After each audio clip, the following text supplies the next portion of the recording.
जय हिंद। तो चलिए आज समझते हैं प्रोटीन के बारे में। Protein carbon, hydrogen, oxygen, nitrogen के यौगिक होते हैं और ये अमीनो अम्लों के बहुलक होते हैं। आगे समझते हैं। मानव शरीर को वृद्धि, विकास और बनाने का कार्य प्रोटीन करता है। यानी कि मानव शरीर के लिए, उसके बनाने के लिए, वृद्धि के लिए, विकास के लिए किस तत्व की आवश्यकता होती है? वो प्रोटीन तत्व की आवश्यकता होती है। एक छोटा बच्चा होता है, पहलवान और गर्भवती महिला, इनको सर्वाधिक मात्रा में प्रोटीन तत्वों की आवश्यकता होती है। इनकी कोई छोटा बच्चा है या कोई पहलवानी कर रहा है, रनिंग करने जाता है, कुश्ती करने जाता है, और एक गर्भवती महिला जिसके पेट में बच्चा है, तो उसको सर्वाधिक मात्रा में किस पोषक तत्व की आवश्यकता होती है? वो प्रोटीन तत्व की आवश्यकता होती है। आगे देखिए, घावों को भरने का कार्य भी प्रोटीन करती है। हमने विटामिन में देखा था कि घावों को भरने का कार्य प्रोटीन करती है, जबकि उनको ठीक करने का कार्य विटामिन सी करते हैं। यहाँ पर याद रखना, घावों को भरने का कार्य कौन करता है?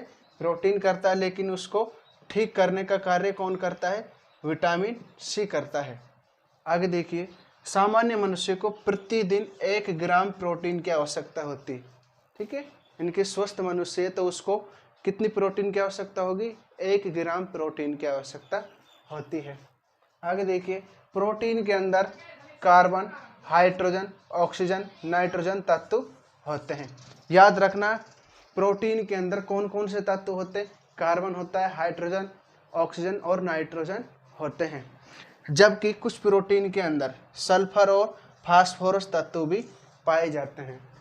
पूछ सकता है ऑप्शन देकर कि कार्बन, हाइड्रोजन, ऑक्सीजन, नाइट्रोजन तत्वों के अलावा प्रोटीन के अंदर और क्या पाया जाता है? तो याद रखना, सल्फर और फास्फोरस तत्व पाए जाते हैं। आगे देखिए, प्रोटीन का निर्माण अमीनो अम्लों से होता है। मानव में अमीनो अम्लों की संख्या 20 होती है। याद रखना, अमीनो अम्लों का निर्माण प्रोटीन का निर्माण किससे होता है? अमीनो अम्लों से होता है। और मानव शरीर में कितने अमीनो अम्ल होते हैं? यानी कि उसके प्रोटीन के अंदर कितने अमीनो होते हैं? अमीनो अम्ल 20 अमीनो अम्ल होते हैं। अब देखिए, 20 में से 10 तो आवश्यक अमीनो अम्ल होते हैं और 10 अनावश्यक अमीनो अम्ल होते हैं। जो आवश्यक हैं इन्हें हम भोजन से ग्रहण करते हैं, जबकि अनावश्यक हमारे शरीर की केंद्रक में पहले से उपस्थित रहते हैं। अब देखते हैं प्रोटीन के प्राप्ति स्रोत। ध्यान से देखना, क्वेश्चन यहीं से पूछा जाता है कि इनके प्राप्ति स्रोत क्या क्या हैं। सबसे पहले देखिए, स्पाइरुलिना के अंदर सबसे मुख्य है नील हरित शैवाल। इसे हम नीला हरा शैवाल भी कहते हैं। एक जूप क्लोरेला भी है, वो भी स्पाइरुलिना के अंदर आता है। लेकिन सबसे ज़्यादा इम्पोर्टेंट क्या है? नीला हरा शैवाल। इसके अंदर लगभग 65% क्या होती है?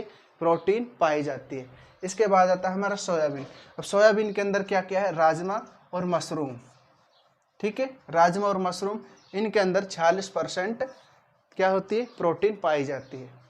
उसके बाद जितनी भी दालें हैं प्रकृति में, जितने भी प्रकार की दालें हैं, सब में लगभग 26% प्रोटीन पाई जाती है।